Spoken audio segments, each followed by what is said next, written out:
অভাব কাকে বলে? অর্থনীতি ক্লাসে বয়স্ক একজন স্যার ক্লাসরুমে ঢুকেই সামনে বসা ছেলেটিকে প্রশ্ন করলেন, বলতো অভাব কাকে বলে?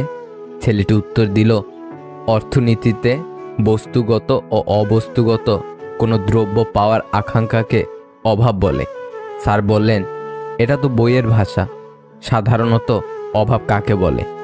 ছেলেটি মাথা নিচু করে বেঞ্চের দিকে তাকিয়ে আছে, কি বলবে ভাবছে সে।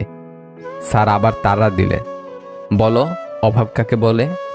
ছেলেটি এবার বলতে শুরু করলো, আমি কলেজে আসার সময় মা আমাকে ভাড়া দিতে গিয়ে তার ব্যাগ তন্ন তন্ন করে খুঁজে অনেক কষ্টে 20-30 টাকা বের করে দেন, আর আমি বাসা থেকে বের হয়ে 5-7 মিনিট পর বাসায় ফিরে ভাড়ার টাকাটা মায়ের হাতে দিয়ে বলি, মা আজ কলেজে ক্লাস হবে না।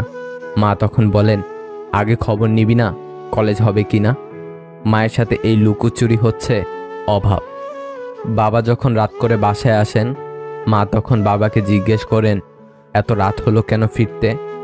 বাবা বলেন, ওভারটাইম ছিল, ওভারটাইম না করলে সংসার কিভাবে চলবে? বাবার এই অতিরিক্ত পরিশ্রম হচ্ছে আমার কাছে অভাব। ছোট বোন মাস শেষে প্রাইভেট টিচারের টাকা বাবার কাছে চাইতে যখন সংকোচ বোধ করে, সেটাই অভাব।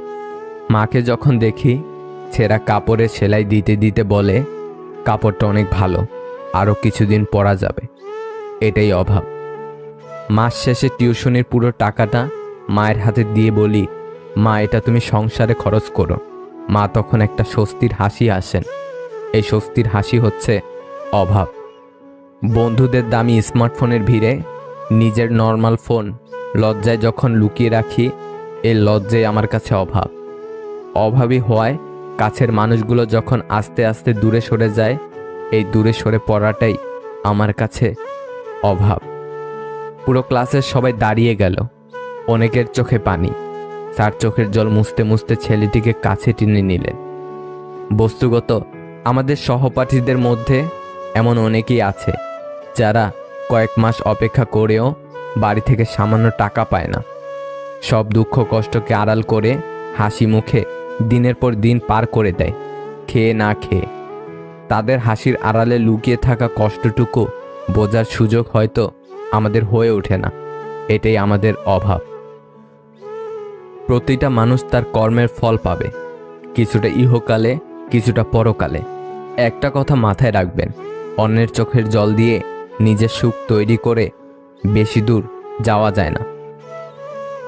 ভালোবাসা কোনো অপরাধ না, হাজারটা স্বপ্ন দেখি